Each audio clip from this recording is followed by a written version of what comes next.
Hello, everybody. This is Chuck Everson, and welcome to the Big East Rewind with my co-host, the fabulous Sonny Spera. Sonny, how are you today, buddy? I'm good, Chuck. Always good to talk to you. I'm pretty excited about today's guest. I can't wait to start talking. I am too. You know, it's been a while since this person and I have spoken, and we've been friends for a long time, which is kind of odd because we were big competitors as you were. You know, and it's funny because when you bring in guys from Georgetown, they're a little bit misunderstood. Everybody had a certain way they thought about Georgetown as people. And everybody that I've come in contact with is exactly the opposite of what you would think when you think of the Georgetown Hoyas. They had such a reputation for being a rough and tumble basketball team, and they think that people are like that in real life. So without further ado, I'm going to bring in my good friend, my former roommate, USBL, where Mike and I met, the enforcer for the '84 national champions, Big Mike Graham. Mike, welcome to the show. Welcome, Mike. Thanks, Chuck. Thank you all for having me. Good to be here. So you and I have a little history, man. I remember, based on what we just talked about in the intro, I remember the first time I met you. I walk into my room. They tell me I'm in room 123, whatever it was. Okay. I walk in the room, you're laying on the bed. I go, oh no. My first reaction, oh no. So I look at you, and the first thing you say to me, he goes, hey, you see that cologne on the counter over there? I said, yeah. He goes, if you use it, just put it back, okay? Just because I like to keep my stuff neat. I go, are you the same Michael Graham from Georgetown? He goes, yeah. I go, I thought you were an asshole. He goes, yeah, you know what? I get that all the time. I'm actually a good guy. And we had a blast, right, Mike? Yeah. You know, I had the same issue with, you remember Tim Lagner? Sure. He was my roommate. I think I was in Rochester, Wisconsin, or Rochester, Minnesota, excuse me. And he comes into the room and found out I was his roommate. And about maybe an hour and a half later, he was bumped up someplace else. I was like, wow. that was something, man. Yeah. Tim just spoke, and that was the last I seen of him. Supposed to be my roommate. 2 hours later, he was somebody else's. Mike, we had a good time. I remember going out with you in the car, and we're driving out to some place to go get something to eat or whatever. And there's a bunch of kids, Sonny. This is in Staten Island, New York. So it's where my people are from. Okay. So you're very familiar with Staten Island, you know? So we're riding. There's a bunch of Cub Scouts waiting to catch the bus to go on some kind of camping trip. They got backpacks and all this stuff. And there's Mike with the bald head. You know, he's in the passenger side, right? He opens the window and looks out. Be careful when you go to sleep tonight. Freddie's going to get you. Be careful. They were terrified. They had nightmares, I'm sure. This massive guy is leaning out the car window. Yep, kids, and me and Mike were laughing. So, Mike, tell us about how you got to Georgetown and what was your path to get to play on the Hilltop with Coach Thompson? Well, it was 1982 or so. I attended Spingarn Senior High. When I went into Spingarn, I was a freshman. I was in the ninth grade. During that time, I had repeated the ninth grade. So the school prior that I was going to wound up shipping me over to Spingarn. So I wound up going there. And, you know, I really wasn't thinking about basketball. That was the least on my mind. You know, I would play just to, you know, try to keep from getting in trouble, to stay out of trouble in the streets and everything like that. So, you know, I wind up going there and, you know, wind up playing the game. And, you know, I started liking it because, you know, it started to get me well known and, you know, playing hard and everything. And I got the recognition, you know, high school All-American, all met and everything like that. So I was really excited. During that time, I was best friends with Coach Thompson's nephew, Edward Montgomery. We were friends since the ninth grade. But not once have he ever talked to me about attending Georgetown University. You know, it was always me. I would always tell him, you know, Coach, give me a shot. You know, I guarantee I play hard for him, you know. I liked him as a person. I grew up around Coach in the neighborhood because of his nephew. So I used to go over to the house prior to me even thinking about playing basketball. So, and I used to hear all the stories he used to tell me and his nephew, about school, education, and so forth. Things didn't really start happening until my senior year in high school. I was watching Georgetown play Virginia, and I was watching these two massive guys, 7'4" and 7 feet, and I wanted to play with either one of them. I wanted to play with either one, but Patrick stood out because Patrick was more, to me in that game he was more dominant, So, my high school coach, I told him I wanted to go to Georgetown. I didn't know that him and Coach Thompson had an issue about a player prior to me, years before I even was thought about. So it was an argument thing back and forth. I had already signed a letter of intent to go to University of Maryland. So I was on my way there. But I had changed my mind, after seeing Patrick play. But I think what really sealed the deal for me was when they played Memphis State and they had Keith Lee and those guys, and they lost that year. I believe it was in the first round. And I knew right then and there they needed a power forward. They didn't have nobody to complement Patrick. And so, from then on, I started, hearing that I was receiving the letters, phone calls and everything, had several meetings with Coach. The crazy meetings he used to have, he would bring everybody that they were recruiting, they would bring up there, make sure they can read, write, do all the basics, write a sentence. I thought at the time it was crazy. I still do think it's crazy, but I believe I passed all the tests, and before you know it, I was attending Georgetown.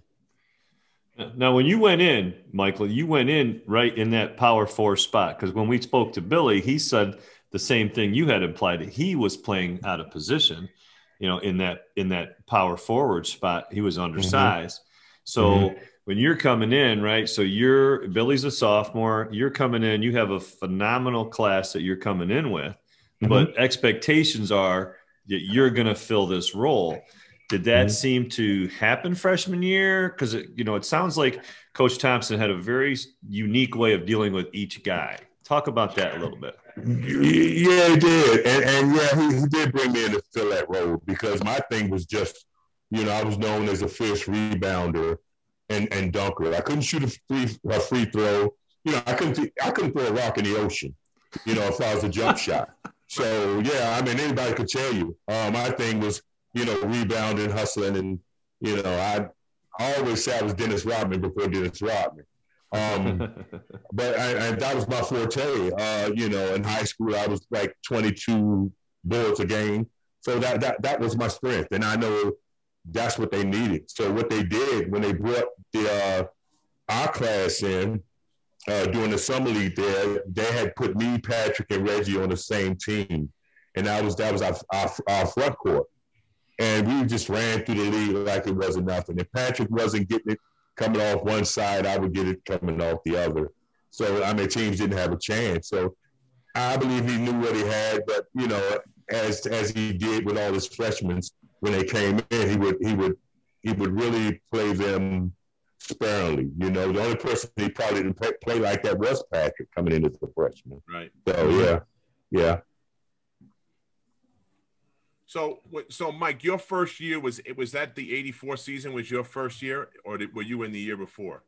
No, my first year was the '84 season, '83-'84 season. That was my first year. So when you come in and now, when did you take on the role of being the protector and that kind of thing when you're in the game? In other words, you had that run in the finals, but during the talk about that season, the regular season, and how things went for you personally with that team. Well, to me, it was a struggle during the regular season because I wanted to play. I thought I was brought there to play, and me and Reggie, we would sit on the bench and look at each other like, when are we going to play? For instance, I remember playing in in the regular season, we played Providence. And I remember, me scoring the first 12 points of the game, and it took me out and I didn't play no more. And I always wondered. And, I remember one time we took a trip to Hawaii to play in the Maui Classic. And he sent me home early, so I would always wonder, why. Mostly they would always say classes, but sometimes that wasn't always the case. But, I took my role, but when it came down towards the end of the season to the Big East, conference, to the Big East tournament, I was determined if he were to put me in a game that he would have a hard time taking me out, and so I guess that's where it began. When I got the opportunity, I wanted to make sure that he wasn't going to take me out. Yeah, let me ask you, because it was interesting to hear Gene talk about when you guys were in the finals and the Final Four. You just emerged. I think that was your sophomore year, right? In the final. No, it was my freshman year. Freshman year when you guys won it. That you were this just force of nature, and what they had said was Patrick was happier to see your success almost than his own, and it was sort of a feeding frenzy, right? I mean, did you feel that emotionally? Because it was visible on the court. You could see you guys were having a little too much fun, but it was. I knew it was going to happen all the time, because Coach used to thought that I would be talking out the side of my neck. I would always come to him for playing time, I wanted playing time, and he would tell me things that I needed to do. So I always felt that way. I always been a winner, wanted to be a winner, but I just had that feeling, if I were to have that significant time enough to play, that it would make a difference. And then he did give me that time to play. And I guess what really got me fired up was we were playing Kentucky, and at halftime, I believe we were down. And he came to me, and he gave me the worst, thrashing in the world. I brought you here to protect Patrick. I send your ass back to Southeast DC. He just got on me. And that sort of like pissed me off, because I thought, I sort of like helped, sort of like bring us back before the close of the first half. But I guess it wasn't enough. So we went out there and we just did our thing. Well, maybe that's what it was, because it worked, man. It worked. You went to work after that. Yeah. It's funny to hear that, because a lot of coaches tend to handle freshmen with kid gloves, and it seems like Coach Thompson had a unique style with each player. Yeah, he did. You got 12 different individuals, and he didn't treat us all the same, which would be impossible. So he knew what made each individual on our team tick. And, he was very, very smart at doing that. He was great at that. But he always had the mentality it was us against the world. Like our practices, every practice we had would always draw blood or injury. That's how tough it was every day. So, I thought all your games drew the same thing. That's right. Yeah, it did. Yeah. So it been times when coach get frustrated and stop practice. I remember we was up in Seattle, and we was practicing, I don't know where, Timbuktu someplace, and I remember Patrick going up for a dunk, and he cocked it all the way back, and I went up in there and caught it out of midair and put Patrick on his butt, and coach, he got frustrated and stopped the practice. And Fred Brown just jumped up and down like it was a Christmas present for him. We had practices like that, frustration. We were beating each other tails. Yeah, at Villanova, we had the white team and the blue team, the white shirts and the blue shirts. And, you always fought to get on the blue team to get the reps with the first team. But the goal of the white team was to make the blue team better, to push them. So we had very, very physical practices too. Gene and Billy both mentioned that they were wars in your practices. Yeah. How did Coach Thompson, fester that? Did he use psychology to pump up the second team and to get them motivated to play the first team, or were you guys already talking trash in the locker room and stuff before you got out to practice? Well, it was a little bit of both, but mostly it would be coach, with the psychology, to pump up the team. I mean, he'll, curse you out and, a little bit of everything, It was always told, and this is a true statement, I can vouch for it. If he called you a motherfucker, that means he loved you, and that's the way it was, but, we would come in there and, we couldn't even yawn in practice. If you seen us yawn, you were in trouble. I mean, if you come in there not wanting to practice, by the time you leave, you'll feel it. You'll feel it. So it was a lot. He did a lot of pumping us up. I mean, some stuff was embarrassing, but it brought the best out in us. So yeah. So talk about the finals, the '84 final game. You're going up against their legendary Houston team, right?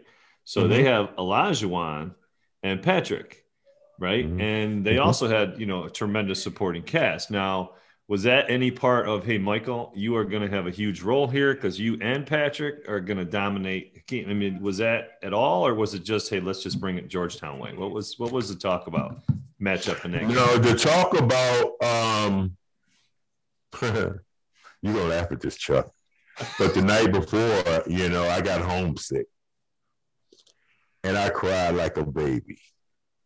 Didn't nobody tell me that, how much playing time I was going to get or anything. But I knew once I got out there on that floor, I was playing so we can play and win and go home.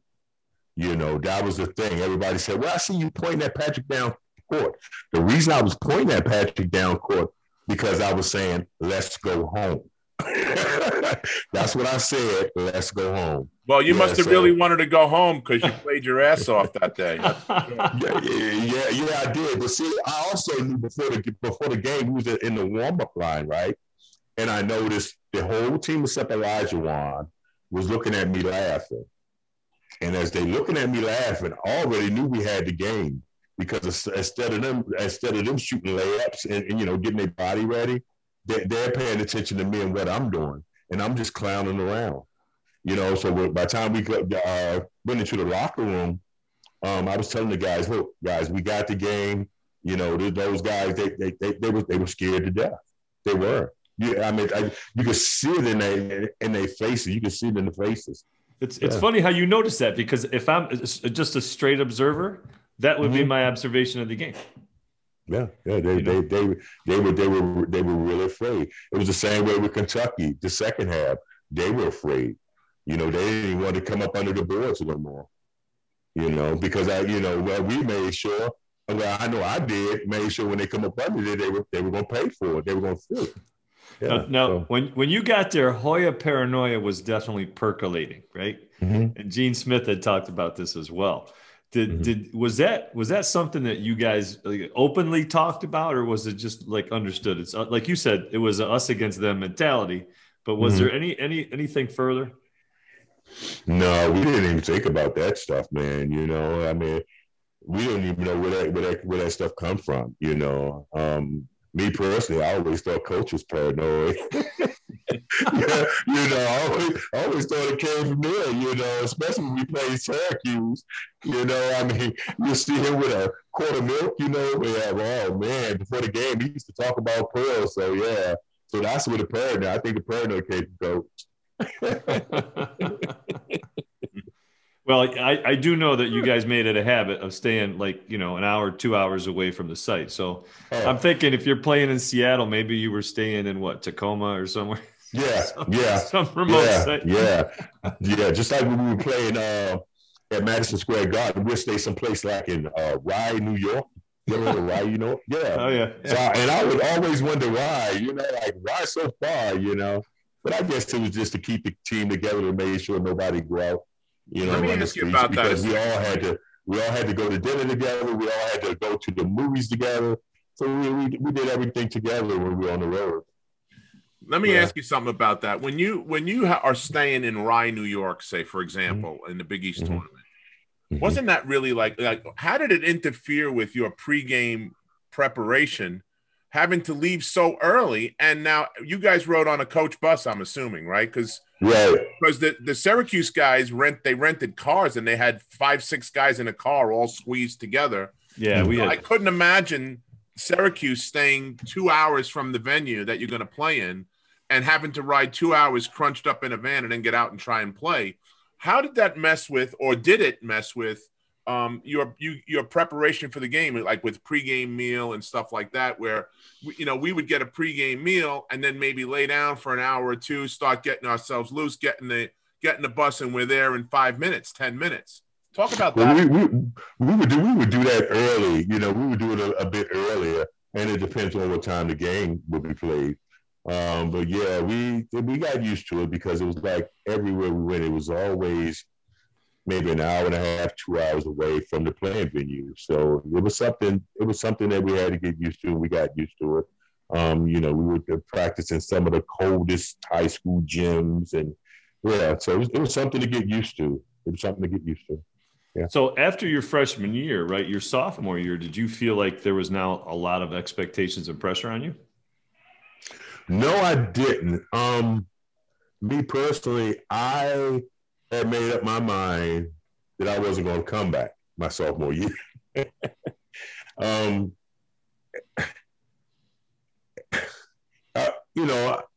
got a book that's coming out, and I want people to know it's what I experienced at Georgetown and my life.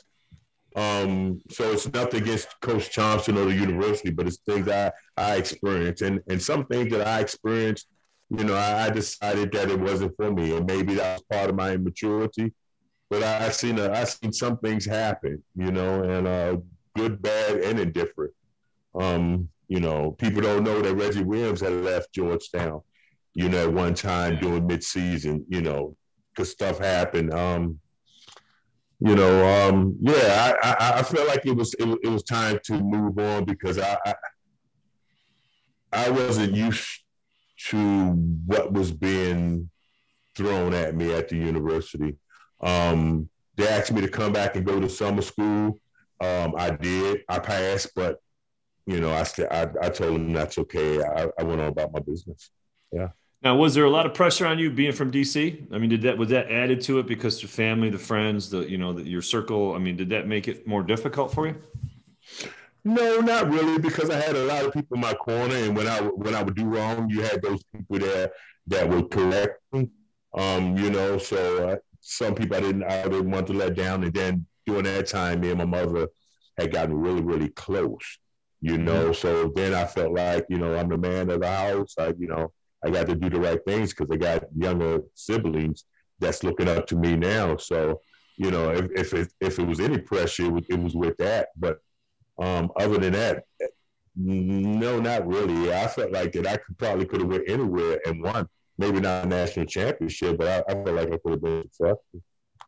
Yeah. Now, because a lot of guys from the area were there. Did you guys have the freedom or the ability to get home a little bit because it was more reasonable during the season? Well, no. Coach always wanted us to stay on campus. I would go home, and I guess that was my issue too. He would say the Wolves are calling me because I would go back home. I wouldn't say the Wolves was calling me, but like I said, I had my mother was a single parent.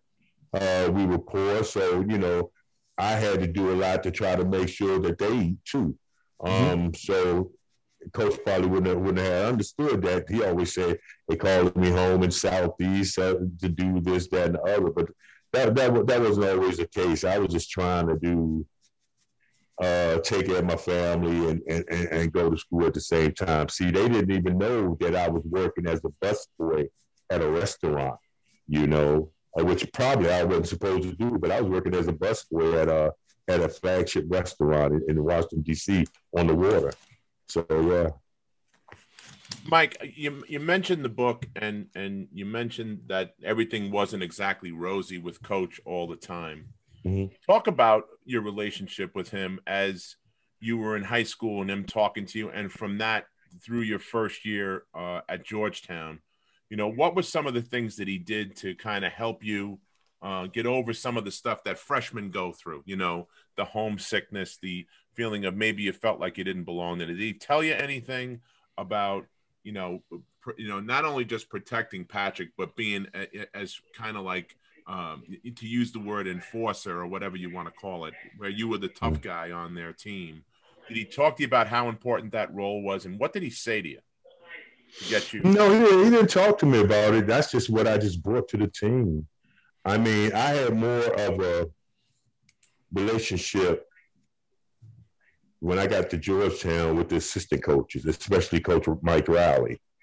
Okay. You know, everything that I would do would go through Riley, go up to coach. So, you know, once you got there, it wasn't like a relationship. It was like, okay, we brought you on a scholarship, you go to class, do what you need to do, you come play ball. And that's what it was. I was always like this. Maybe I brought toughness to the team along with Patrick. But no, he never said anything about that. I had one issue that when I was up Georgetown, and to me it was a mind game being played. That year, Miss Finland, the academic coordinator, told me not to cut my hair anymore. Yeah. She told me that because she told me I was scaring students up at the university. Yeah, that's what she told me. And then I see Coach, and I tell Coach, and Coach said, well, if you cut your hair, if you don't cut your hair, I'm going to send your ass back to Southeast. So I'm like, okay, now I know they both talking, so what do I do? I've been used to wearing my hair bald anyway, you know, from high school. So I just kept on wearing it bald. So I figured, you know, I try to avoid her though all the time. So, you know, if she see me and if it's bald, they ship me out or whatever, then so be it. That's how I carried it. So Coach told you to make sure you keep the bald head for the intimidating look to go with everything else. Right. Yep. Yeah. Well, yep. Have you seen or read any of his book yet? Yeah, I've read some of it. I just read the part about me.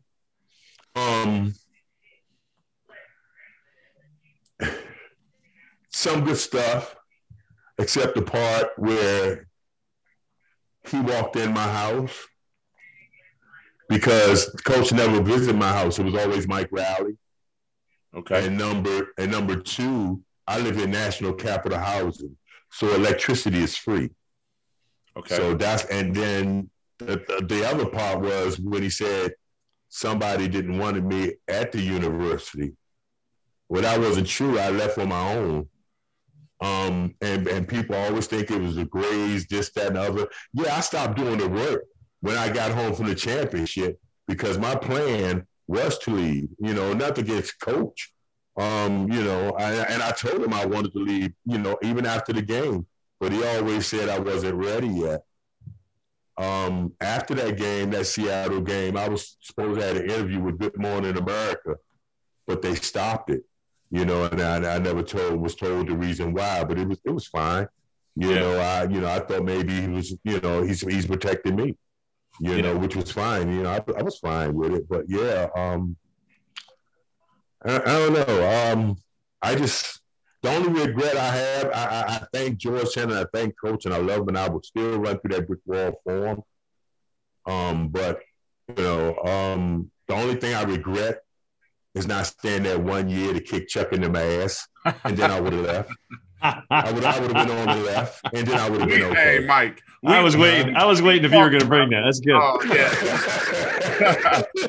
yeah. We've talked about that, Mike. You know, hey, listen, I can't argue with. Remember the thing we did on your show with Dave Wingate and yourself, and I think Billy was on the team. I think Billy Goodwin was on from St. John's too. Yeah, and Tony Red. You know, it's funny because, you know, David asked me, you know, hey, if we played you guys 6 times or 7 times, what would be the results? I said, it doesn't matter. We only had to win 1 game. So it was That's it. But I said if they had Mike Graham up there, we would have had no answer for you, Mike. I'm being honest. I mean, you and I both know that, man. I'm not gonna try to front on that account. I mean, that would have been a whole different game. But you never know when somebody shoots 80% from the floor. It's tough. They're tough to beat. So, who knows? But thankfully we didn't have to find that out in person. But something though, Chuck. I always thought, see, and that's where the toughness come in. You see what I'm saying? Because you all shot 80%, which is, I mean, man, I couldn't believe it. But see, those guys didn't knock nobody on their ass. Well, yeah, that's true. And see, that made a difference. You all was going at Patrick like Patrick wasn't even there. Right. Yeah. So I mean, if you got nobody to knock somebody on the ass, then how you gonna know? I mean, you all didn't even have to think about it when you went to the hoop. I would at least give you all something to think about. Yeah, well, that's true. It's funny because, listen, we get together with those guys a lot, and especially when we were down, when Coach was alive, we'd go down to Florida and hang with him. And one of my favorite teammates on that team, Sonny knows, is Connolly Brown, who's in law enforcement today. And he said to me, man, if I ever get to meet Mike Graham, I'm going to ask him, what does he use to sharpen his elbows? Because he almost took my head off on several occasions. He goes, but the statute of limitations is up, so there's nothing I could do about it now.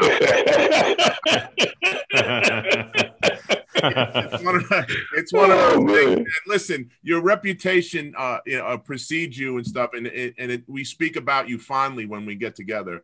But, man, there was nobody tougher than you on the court, unless it's our guest that's going to come and join you. We're going to reunite you with one of your friends and foes that we all played against. Sonny played with.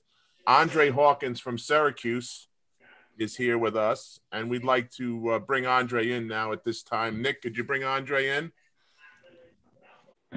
So welcome to the show, Andre. Andre Hawkins, of course, from Syracuse University, and another big, strong, tough guy that played in the Big East at the same time. So obviously, we got both guys in the Big East at that time, the two enforcers, the two guys, the protectors of their appropriate teams.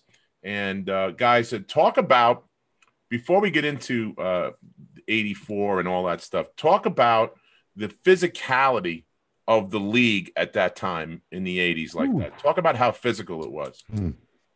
Mike, you first.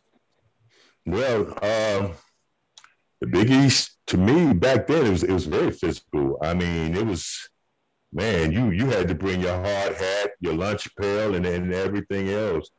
I never played in a league that was so physical as the Big East. I mean, there was nights when my body be like so tired and beat up.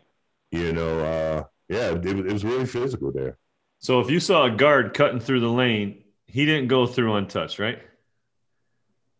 Oh no, I would have to touch him. Yeah, I would have to touch him. Just a little light touch. I thought so. Just a love tap. That's all. Okay, just a love tap. Yeah, that's all it is. How about you, just to let them know? Oh, it was definitely physical. We talked about this before. A very physical league. That's what set us apart. That really set us apart. And I've had people say to me, that's why so many players were ready for the pros. And came out of the Big East because of the physical play.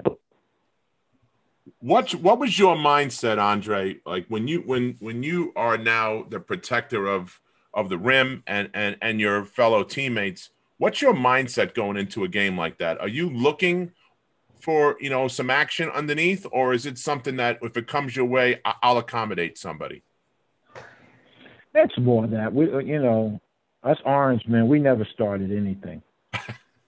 I'm just kidding. I just had to get that out. No, it was always, you knew it was going to be a battle night in and night out, because some of the best big men in the country were in the Big East. So you knew every night you had to bring your A game for sure. Mike, same question to you. Well, yeah, it was tough night in and night out. Like I said, it was hard. I think the Big East was the best lead in the country during that time. I think right now we sort of like have taken that fall. But hopefully we can get back there, because a lot of big guys, come out the Big East. You had Otis Thorpe. That was a hell of a player. You had the guy who was with you all, John Panona. Is that the guy John name? Panone, yep. Yeah, so you had a lot of pros, and I figured the Big East were known for, the big guys. If you wanted the quality rebounder or shot blocker or defensive guy, big guy, you go to the Big East for it. Yeah, Bill Wennington too. Let's talk about in the Garden. Let's go back to 84, roundabout March sometime. I think it was early March. Weather's starting to get a little nicer. There was this little game in the Madison Square Garden Arena. I think it was the semifinals of the Big East, if I remember correctly. And there was a ball that was getting tapped around, and Big 53 from Syracuse, I think, gets the rebound. And I think something happens after that. I'd like to hear what you guys remember from that event. You can give each of your own versions. Go ahead. Michael, you go first. First of all, I've been wanting to do this. I've been wanting to do this for 30 plus years. Big fella, I apologize because it wasn't you. It wasn't you. I don't know who was on the side of me, but somebody was on the side of us. I don't know what player was that. It was a forward that punched me. I looked at the tape over and over again, and I said, "Man, I feel so terrible." And I really do, man. I really do. Yeah. Okay, Andre. Well, for me, it was. I already talked about it before, but I'll say it again. I did all I thought about at the time was that I wanted to make sure that I did walk with the ball. So as I was falling, I dribbled out all the way out to the ground, and I knew I was fouled because I heard the whistle for a foul that was called. And then, of course, we saw Paparo come in and looked like he was ejecting him. So, people later said, "Oh, he took a swing at you." I did not know that at the time. I had no idea that had happened until later when we saw the video. So, I just know that, to be honest and fair, I got this thing, you kind of, like you said, you get a little love taps, you get little shivs, little forearms, and you can tend to aggravate and irritate people. So I think they got irritated. I think Big Mike got irritated, and I don't know if he took the swing or not, but that's what it looked like. So, Michael, I got to ask you this, right? Coach Thompson and Coach Boeheim obviously had a lot to say, right? Mm-hmm. And I think he took you out of the game, if I'm not mistaken. Did he have a conversation with you at all about that event? No. No. Okay, Not at all. But did you come back in the game? I don't think so. No, I didn't. No, I didn't come back in the game. I remember in the locker room, Coach Riley came to me and said something about Boeheim was having a fit, about him throwing a chair, something, getting upset. Yeah, in the press conference, he had a little incident. Yeah. Oh, okay. Yeah. But other than that, that's all I heard. Hey, I got a trivia question for y'all guys. Okay. You would believe it. Me and Dre have the same birthday, same day, same year, and same month. Can you believe that? Nope. Wow. No idea. Yeah. How about that? That's true. That's some people don't know that. That's a hell of a trivia question. So you guys are always be connected with Collins or something like that. Yeah. Andre, did anybody talk to you after that happened on the court? Any of the officials or did anybody explain anything for you at that point? To be honest with you, I don't remember any of that, but I don't think they did. They never really talked to me. Yeah. For whatever reason, even our senior year, I didn't get that same courtesy that other captains got. I really just felt like, you kind of get a stigma, as to maybe the type of player you are, what have you.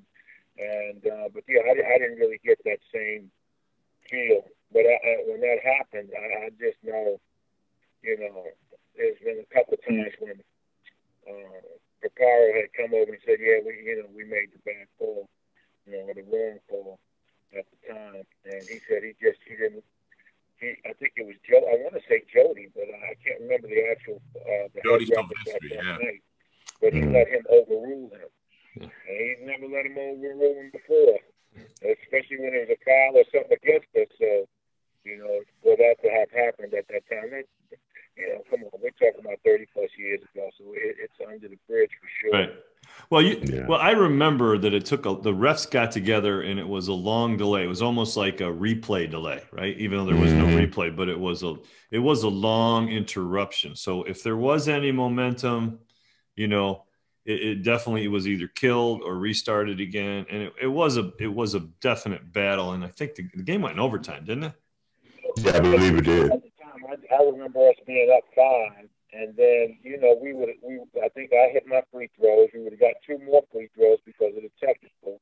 And we would have, at that time, you get the ball.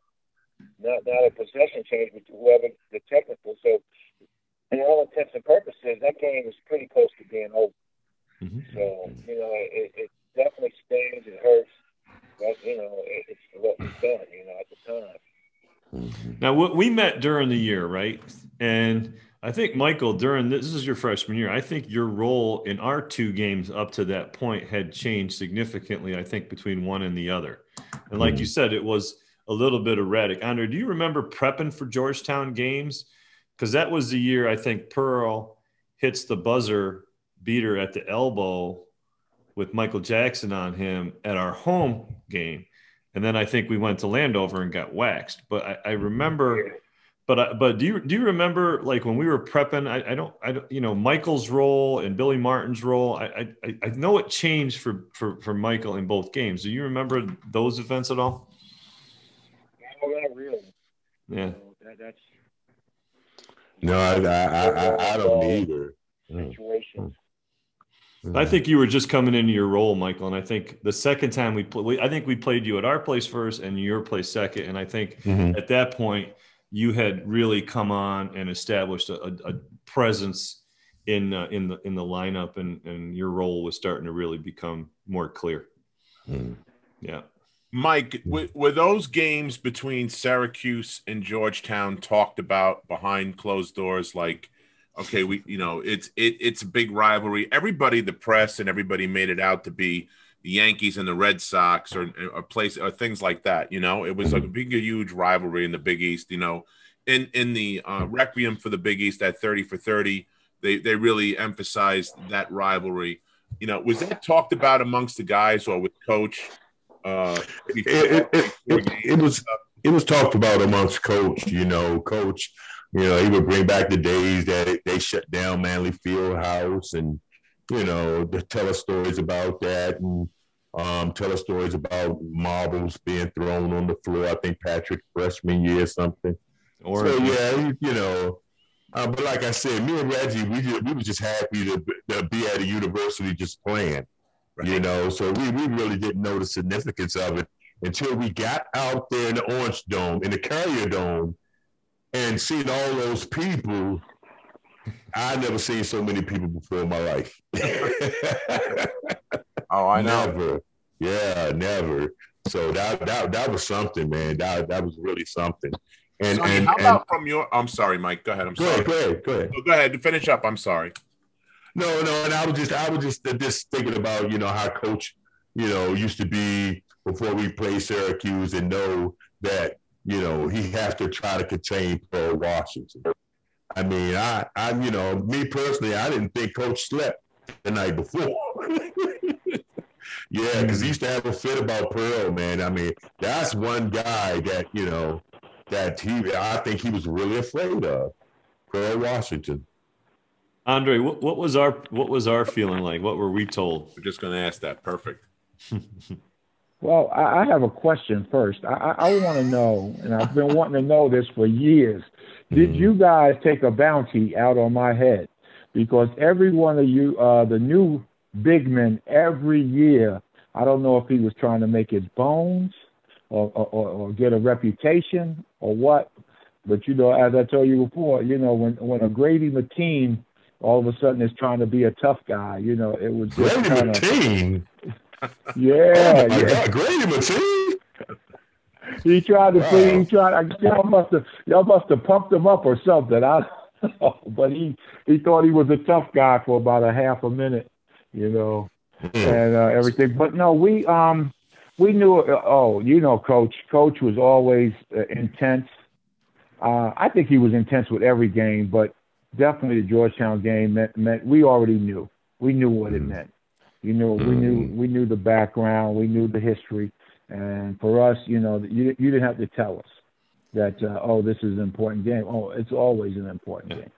And so for us to go out there with them and bring it, you know, because as he would say, you know, if you don't get right, this guy's going to eat your lunch, you know, and he'd get in your face about it, boy, and you know, you didn't really want Coach.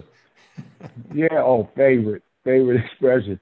You know, I said, I like my lunch, so I'm keeping mine. So I'm just saying. Well, but the one thing that the dynamics of the sideline, I do from playing, I do remember just those two, not so much facing as they were facing each other often, and the verbal that went back and forth, I thought was more than any other team that we played. I don't recall Lou Carnesecca. I don't recall Massimino. And Massimino was an animated Italian, right? But I don't recall it being a Massimino Boeheim thing. But John and Coach B, I think I think that added to it. You know, like I mean, it sounds like Michael. Coach expressed that to you. I think he expressed it to us in a different way. But we were so used to it every game being, that guy's gonna eat your lunch, and we were doing the game prep. It was very similar. You know. Yeah. How about on campus for you guys, like at Syracuse and at Georgetown? Did everybody get amped up? Like if we were playing a Saturday game at the Dome, say, was everybody amped up that week that Georgetown's coming into town? Did you hear from the student body at all? Was that the talk of the week that this is the Saturday that the Hoyers are coming in? Go ahead, Hawk. Oh, most definitely. You know, every Hoyer paranoia, they get the shirts out, you know, it was intense. Come on. You know, one of the biggest tickets in town. If you had 2 tickets, boy, that was like gold. Those were golden tickets, you know. People always wanted those tickets.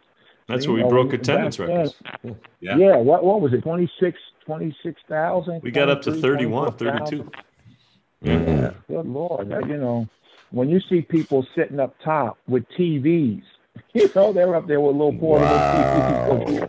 They really can't see from where they're sitting.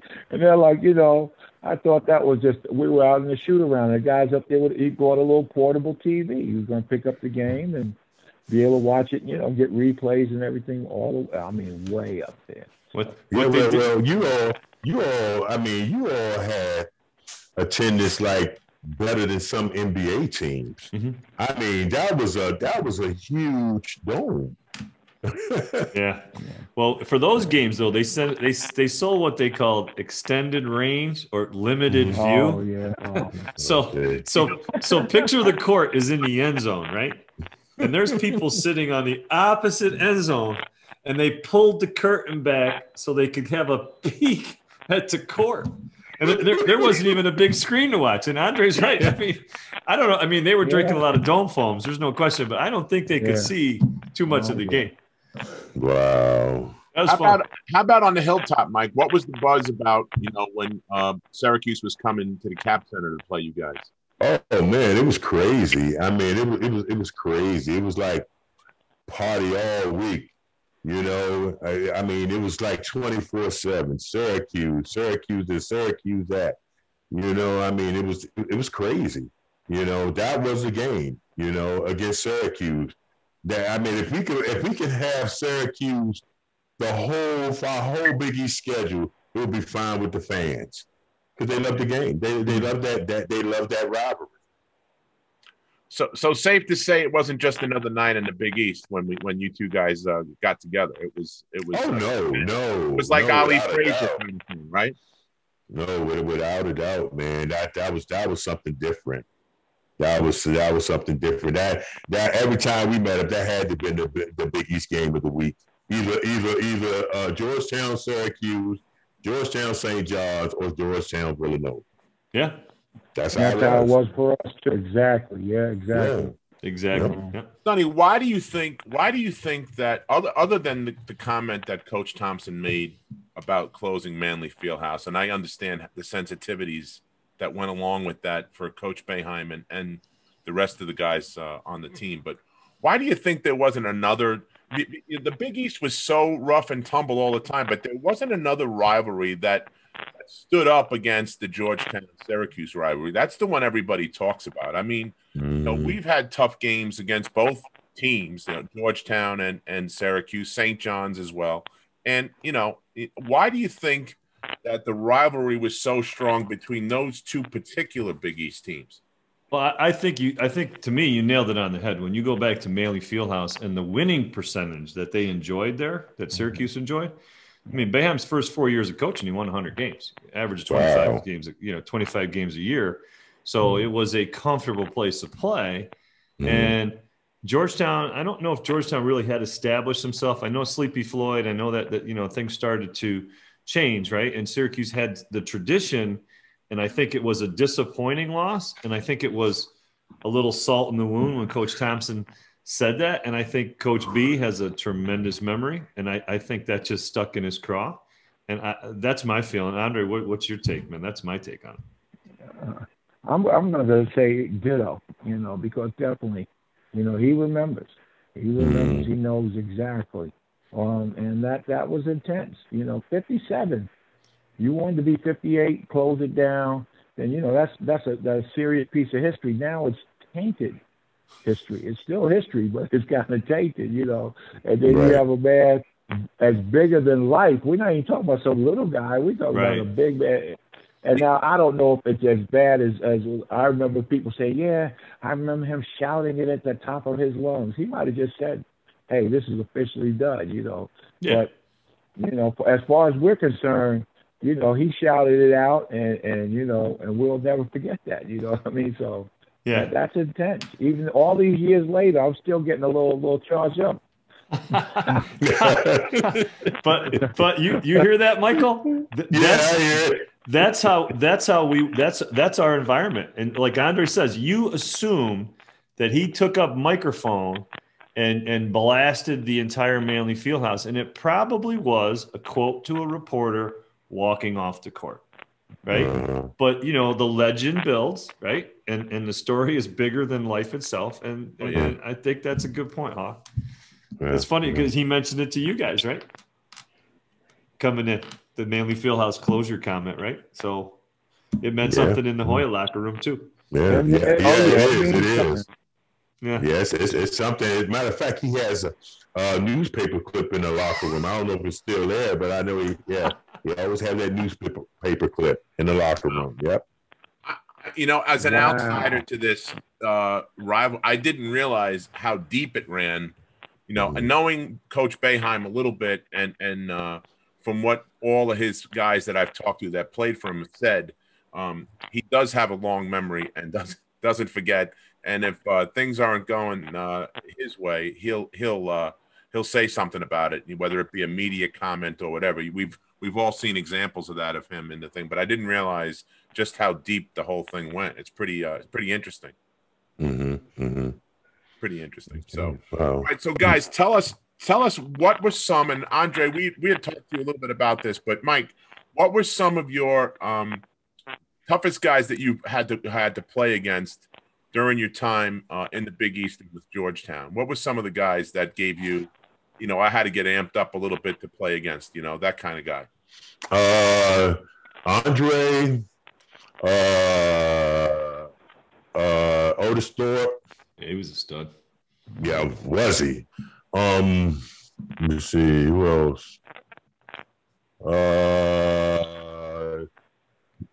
Dominic Presley.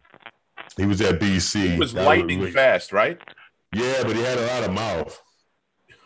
Yeah, he had a lot of mouth. We really didn't become best friends until we played for Phil Jackson up in Albany. So that's when we became really, really friends. And I told him right then and there, man, you got too much mouth. yeah. May he rest in peace, man. He's a good fella, though, man. Right. Good fella. You had a reputation of shutting mouths, though, Mike, didn't you? Well, no, not really. I mean, that was just a lot of You're work an tickets I was selling. enforcer. You an enforcer. Yeah, you're a nice guy now. Oh, man. That's right. No, let me tell you. No. Because, Mike, come on, man. I was frustrated with coach, so I had to find somebody to take it out on because I couldn't whip him. You know, so you couldn't put all your teammates on the bench in practice, so you had to wait for game day to take care of it. Exactly. So yeah, man. Yeah, but that Big East, man.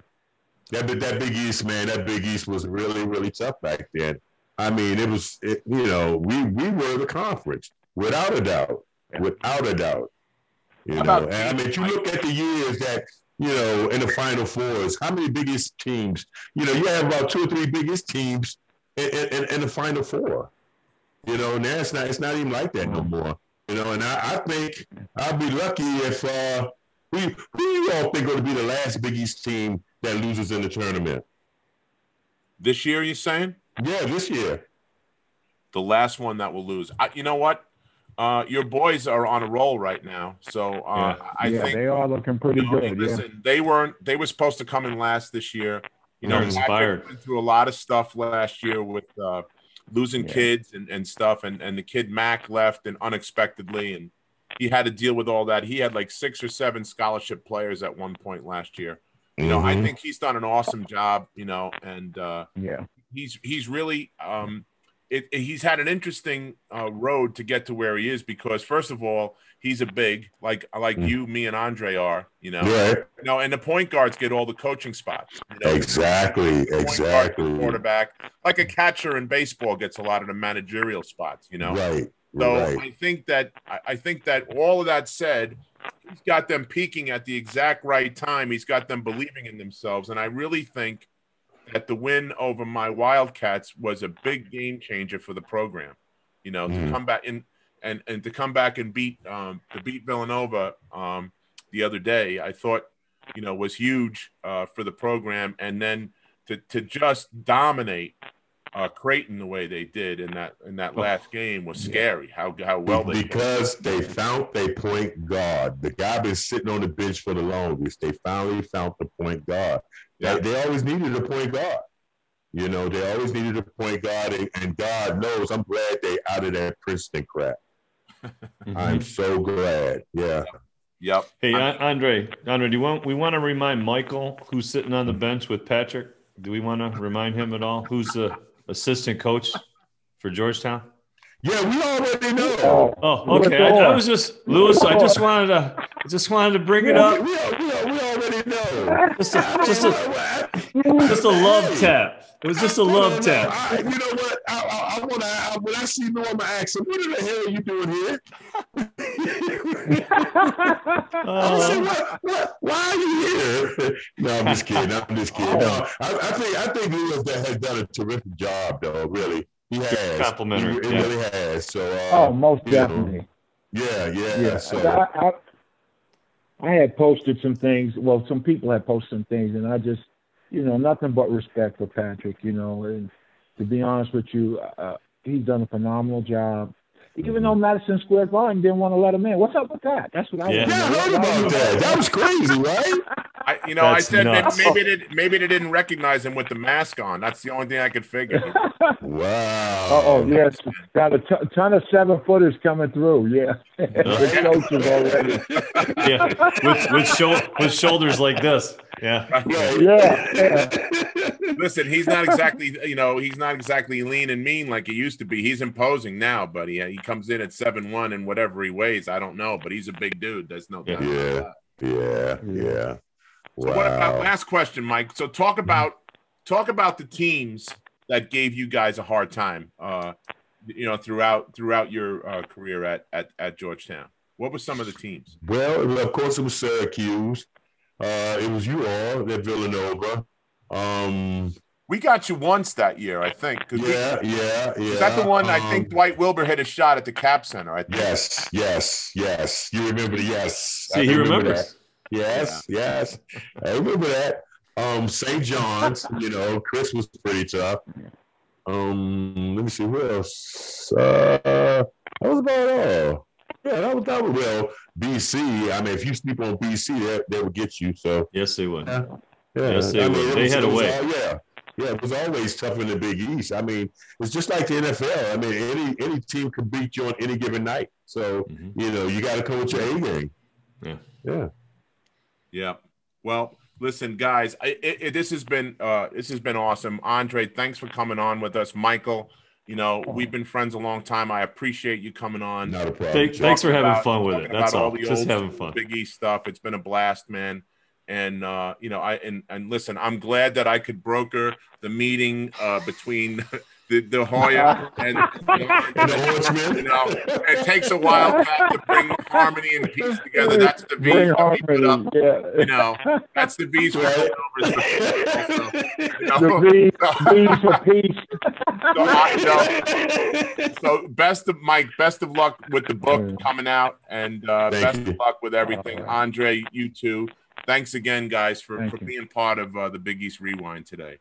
Thanks, guys. It was awesome. Thank you all, and I love you all. I love every last one of you guys. Okay. All right, man. Love you too, big guy. Rewind was produced and directed by Daryl Gurney and Nick Chico Chorus. My co-host, as always, is the sensational Sonny Spera, and you can see us on YouTube. If you put in Big East Rewind in the search bar at YouTube, you'll find us. Please subscribe when you go see our show. Also, you can get us on Spotify and everywhere else that you get your podcasts. And last but not least, you can contact us for any comments, concerns, or any suggestions for the show. We welcome all of that at bigeastrewind@gmail.com. So thanks for listening. This has been the Big East Rewind. I'm Chuck Everson. Have a great day. Got to add one thing. What's that? Anybody is looking for a moderator or media divorce, anything, Chuck Everson's your guy. I'm the guy. Bring you together. Hey, listen, there's a lot of people I had to get in front of there to separate everything. It's a good thing, All right, guys. That was good stuff, man. That was good. Yeah. Thanks, guys. Hey, thanks again. That was awesome, man. I appreciate you coming back on, Andre. Thanks, man. Oh, my pleasure. And y'all can call me Hawk anytime you want, Yeah, that's Hawk, man. Right. Thanks, man. You're welcome. Y'all have a good night. All right, Bye-bye. brother.